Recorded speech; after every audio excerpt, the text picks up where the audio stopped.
Live from the station that's in your corner. You're watching Fox 4 Morning News. This is not what we wanted to see. Parts of Florida are now seeing this toxic blue-green algae in their water.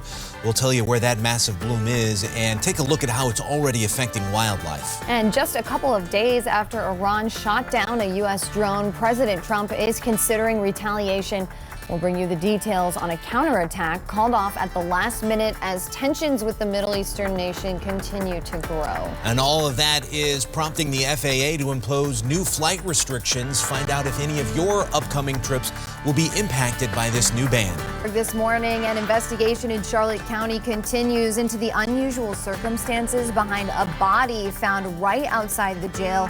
We'll bring you the latest details in this active case in just a few minutes. We are only one day from America's Independence Day, and the city of Cape Coral is gearing up for its biggest celebration of the year. We'll tell you everything you need to know about how you can have fun enjoying the event while also staying safe. And on the eve of America's Independence Day, the country is struggling with controlling the borders. A new report just released about border detention facilities describes the conditions as urgent, dangerous, and a ticking time bomb. Coming up, we'll take a look at why inspectors say these migrant holding facilities are starting to pose a health risk. Coming up, we're breaking down a new proposal that could bring hundreds more benches to Cape Coral and take a look at why some think while these new measures are great for the city of Cape Coral, more needs to be done for other cities in Southwest Florida. More than 100 passengers headed for Jacksonville had a surprise landing in the river. Just look at this. We'll bring you the newest details on this latest Boeing 737 plane to go down. We are staying on top of some breaking news out of Bonita Springs. This is in the area of Wagon Trail near Stardust Drive. A neighbor there tells us a man was stabbed 5 times and rushed to the hospital. He says this was over an argument that escalated. He did not say what started that argument. Deputies have not confirmed these details either. We are working to get confirmation here, but as you can see on your screen on the left side, that's a live look from our breaking news tracker. This is now video from overnight from our breaking news tracker. Our breaking news tracker was first on scene. This was around 3 o'clock this morning when there was crime scene tape surrounding this neighborhood. Investigators are still on scene. You can stick with 4 in your corner. We're working to get more information on what exactly happened. We are tracking 2 breaking news stories right now in Fort Myers. Police have 2 separate areas blocked off. Let's go to the first scene. It is on Hanson Street and Royal Palm Avenue. What you need to know about this area is roads are blocked off here. So if this is part of the route you take on your morning commute, you're going to want to find a different way this morning. Now, the other scene is on Laura Street near Alderman Street. That's where there is an active investigation in the middle of that neighborhood. Catherine is there live from the scene with the very latest. Catherine, what can you tell us?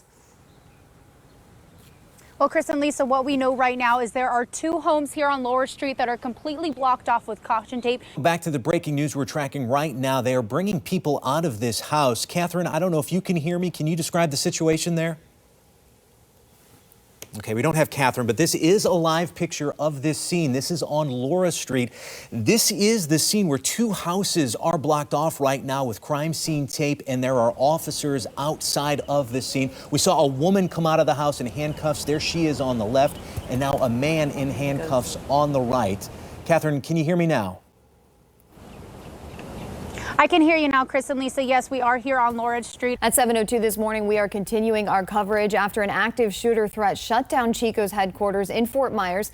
Lee County investigators will certainly be busy today working to get more details about how that hoax call happened that led to that lockdown. It's a huge story. We spoke with an employee about what it was like inside when those armed deputies came in and were looking for what they thought at the time was a shooter.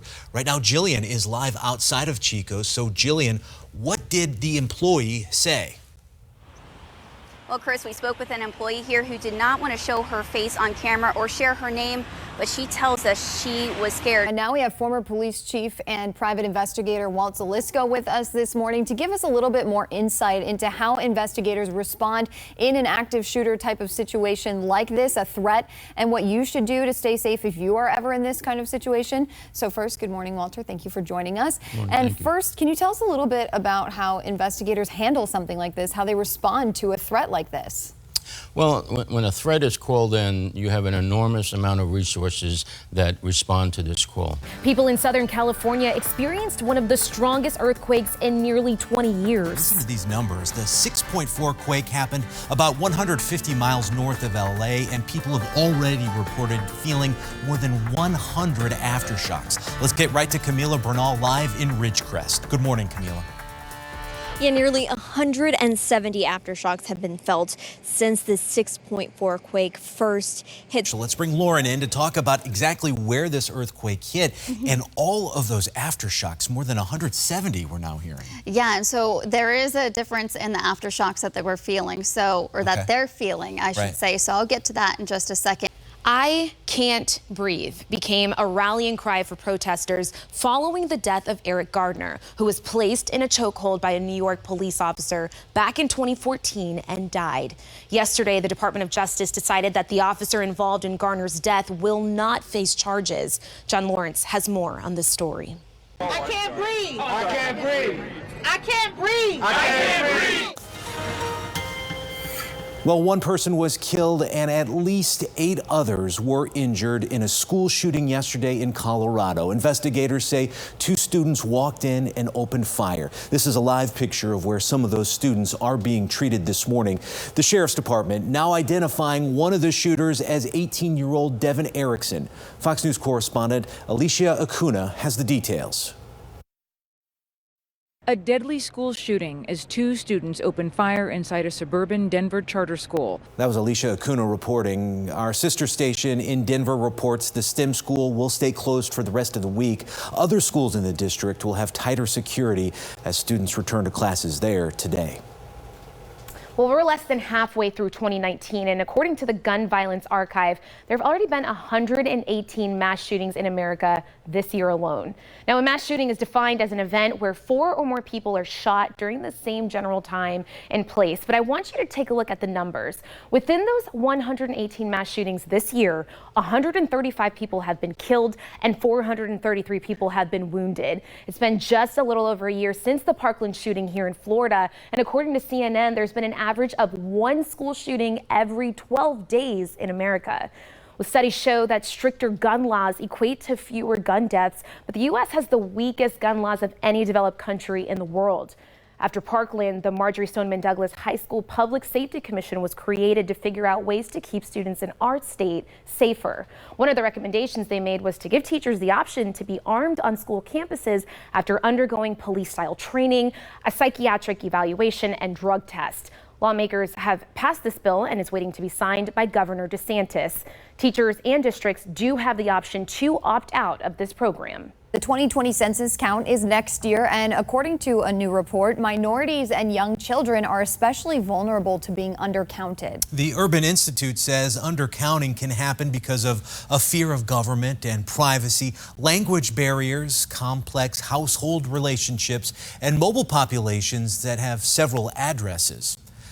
The new report estimates that up to 4 million people could be unaccounted for in next year's census, with Blacks, Hispanics, and children under the age of 5 the most likely to be overlooked. This is most likely to happen in California, Georgia, New York, Nevada, Texas, New Mexico, and here in our state. Accurate census reports are important because the data collected helps to determine how more than $675 billion in federal funding will be spent over the next 10 years. It also affects how seats are distributed in the House of Representatives. The 2020 census will see a few historic changes. It'll be available online for the first time, and there is a possibility that a citizenship question will be added as well.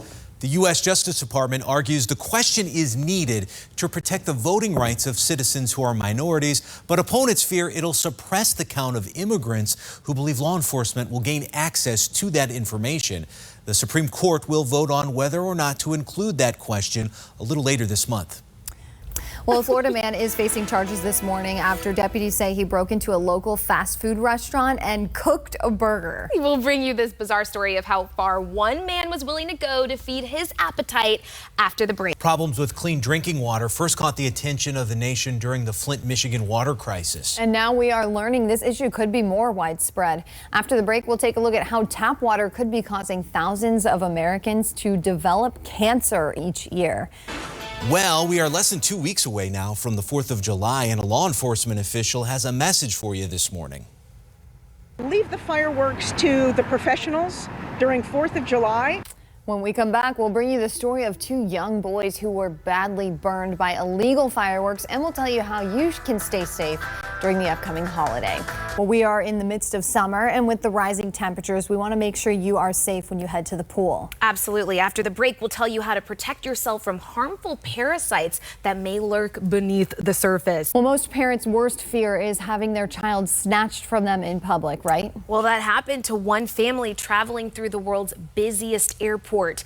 When we return, we'll show you the moment a mother fought back to save her daughter from being taken by a stranger. Time right now is 7:21. You're watching Fox 4 Morning News.